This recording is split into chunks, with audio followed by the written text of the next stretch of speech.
କାଳ ସାଜିଛି ମୁକୁଳା ଡ୍ରେନ୍, ଆହତ ହେଉଛନ୍ତି ଗୃହପାଳିତ ପଶୁ। ଖଣ୍ଡପଡ଼ା ଏନ୍ଏସି ଅଧୀନ ବିଭିନ୍ନ ସ୍ଥାନରେ ଡ୍ରେନ୍ଗୁଡ଼ିକ ଏବେ ମୁକୁଳା ଅବସ୍ଥାରେ ଥିବାବେଳେ ଗୃହପାଳିତ ପଶୁଙ୍କ ପାଇଁ କାଳ ସାଜିଥିବା ନେଇ ଅଭିଯୋଗ ହୋଇଛି। ଏନ୍ଏସି ଅଧୀନ ଏକାଧିକ ୱାର୍ଡରେ ଶହ ଶହ ମିଟର ଡ୍ରେନ୍ ମୁକୁଳା ପଡ଼ିଥିବା ବେଳେ ବିଭିନ୍ନ ସମୟରେ ଡ୍ରେନ୍ରେ ପଡ଼ି ଆହତ ହେଉଛନ୍ତି ଗୃହପାଳିତ ପଶୁ।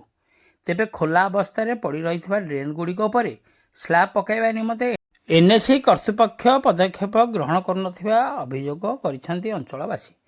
ସହରାଞ୍ଚଳର ମେଡ଼ିକାଲ ଛକଠାରୁ ପୋଷ୍ଟ ଅଫିସ୍ ପର୍ଯ୍ୟନ୍ତ ରାସ୍ତା ପାର୍ଶ୍ୱରେ ରହିଥିବା ଡ୍ରେନ୍ ଉପରେ ଦୀର୍ଘଦିନ ଧରି ସ୍ଲାବ୍ ନ ପଡ଼ିବା ଯୋଗୁଁ ସେଗୁଡ଼ିକ ମୁକୁଳ ଅବସ୍ଥାରେ ପଡ଼ି ପଥଚାରୀ ଏବଂ ଗାଈଗୋରୁଙ୍କ ପାଇଁ ବିପଦ ସୃଷ୍ଟି କରୁଛି।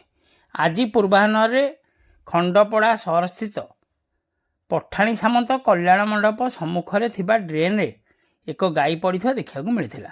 ମୁକୁଳା ଡ୍ରେନ୍ ଯୋଗୁଁ ଗାଈଟି ପଡ଼ି ଛଟପଟ ହେଉଥିବାରୁ ସ୍ଥାନୀୟ ବାସିନ୍ଦା ଅଗ୍ନିଶମ ବିଭାଗକୁ ଖବର ଦେଇଥିଲେ। ତେବେ ଉଦ୍ଧାର ସମୟରେ ଅଗ୍ନିଶମ ବାହିନୀକୁ ମୁକୁଳା ଡ୍ରେନ୍ ପାଇଁ ନାକେଦମ ହେବାକୁ ପଡ଼ିଛି। ସେହିପରି ମୁକୁଳା ଅବସ୍ଥାରେ ରହିଥିବା କାରଣରୁ ବାରମ୍ବାର ଗାଈଗୋରୁମାନେ ଡ୍ରେନ୍ ମଧ୍ୟରେ ପଡ଼ି ଗୁରୁତର ଆହତ ହେଉଛନ୍ତି। ଏନେଇ ସ୍ଥାନୀୟ ଅଞ୍ଚଳବାସୀଙ୍କ ମଧ୍ୟରେ ତୀବ୍ର ପ୍ରତିକ୍ରିୟା ପ୍ରକାଶ ପାଇଥିବା ବେଳେ ସମସ୍ୟା ସମାଧାନ ନହେଲେ ଏନ୍ଏସି ଅଫିସ୍ ଘେରାଉ କରିବେ ବୋଲି ଚେତାବନୀ ମଧ୍ୟ ଦେଇଛନ୍ତି।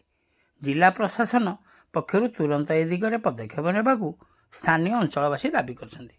ଖଣ୍ଡପଡ଼ାରୁ ସନ୍ତୋଷ କୁମାର ସାହୁଙ୍କ ରିପୋର୍ଟ, ଖଣ୍ଡପଡ଼ା ଖବର।